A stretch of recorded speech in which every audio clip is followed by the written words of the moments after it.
Cajun Army? It's the Cajun American here, and welcome to my NBA Western Conference regular season standings predictions. That's a long title. Well, that's a long way to say it, but yeah, here they are. Here are my predictions for which standings the teams are going to get.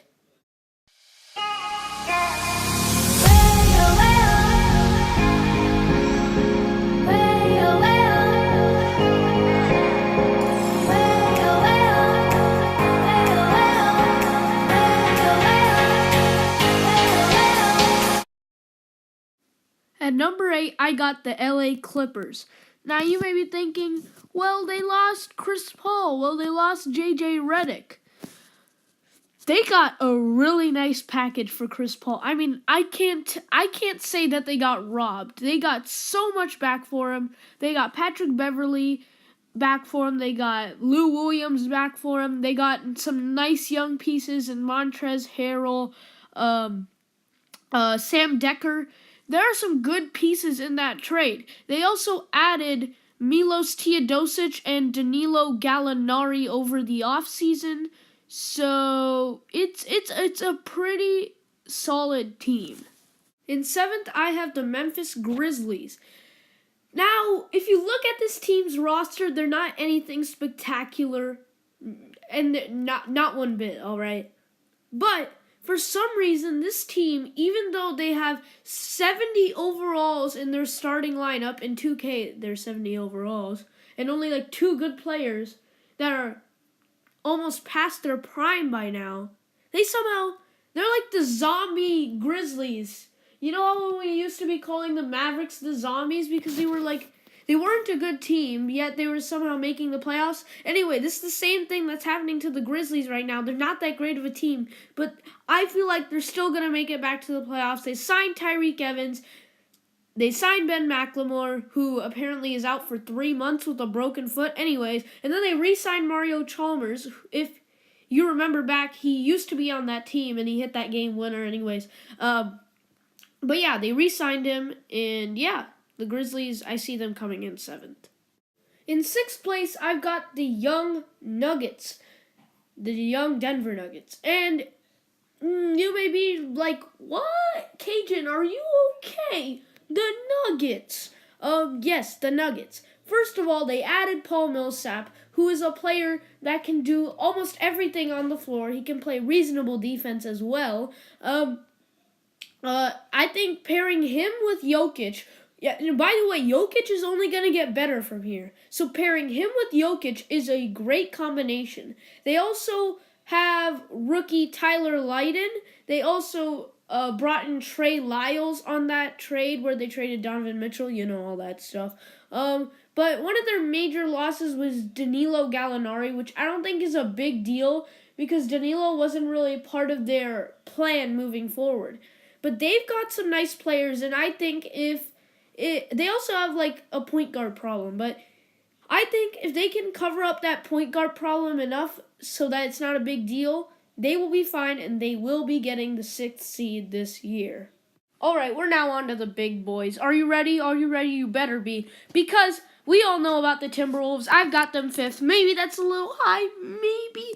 But you know what? I think Cat's going to get better again. I think Wiggins is going to get better again. They added Jimmy Butler, and they got rid of someone who's going to look like a bust, Chris Dunn. They got rid of someone who can't shoot, Ricky Rubio.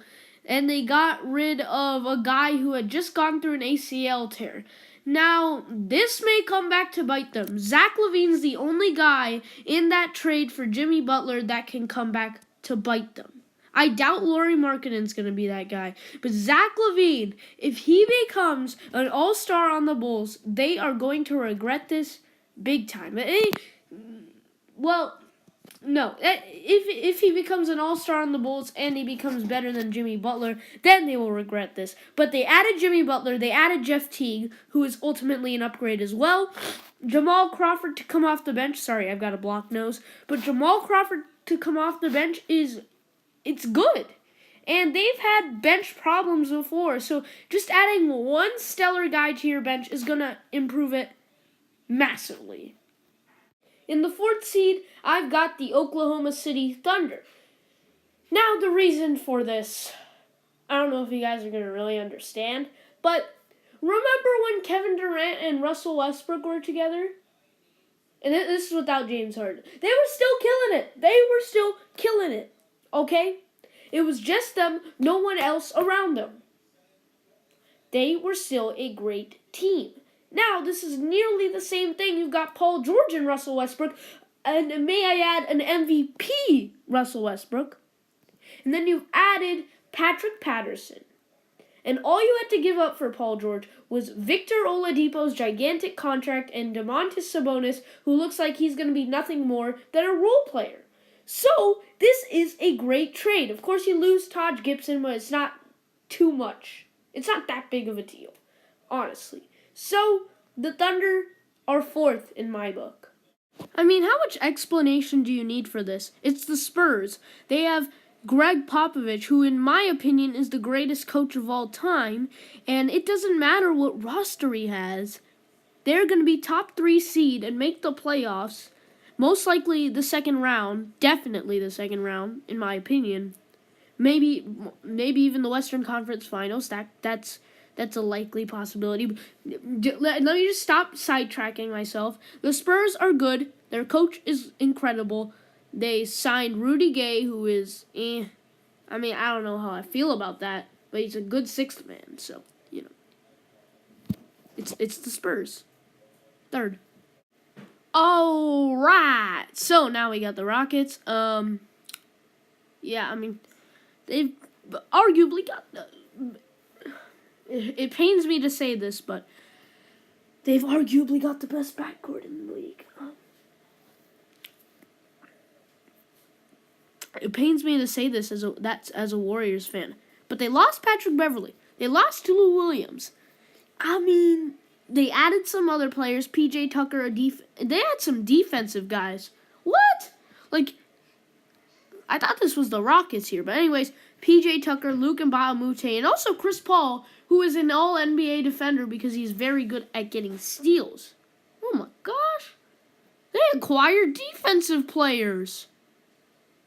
You do you, Rockets. I really hope this wasn't a surprise to you guys. We retained everyone. We brought in Nick Young. We brought in Omri Caspi. We signed someone who I low-key think is a steal in the draft. And all we did was lose Ian Clark. All we did was lose Ian Clark. We just lost. We lost Ian Clark. Just bear with me for a second. We lost Ian.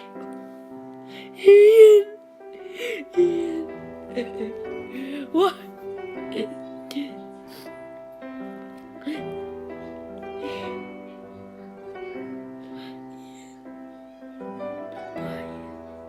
Have fun on the Pelicans.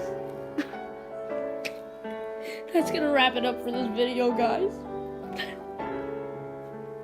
See you later.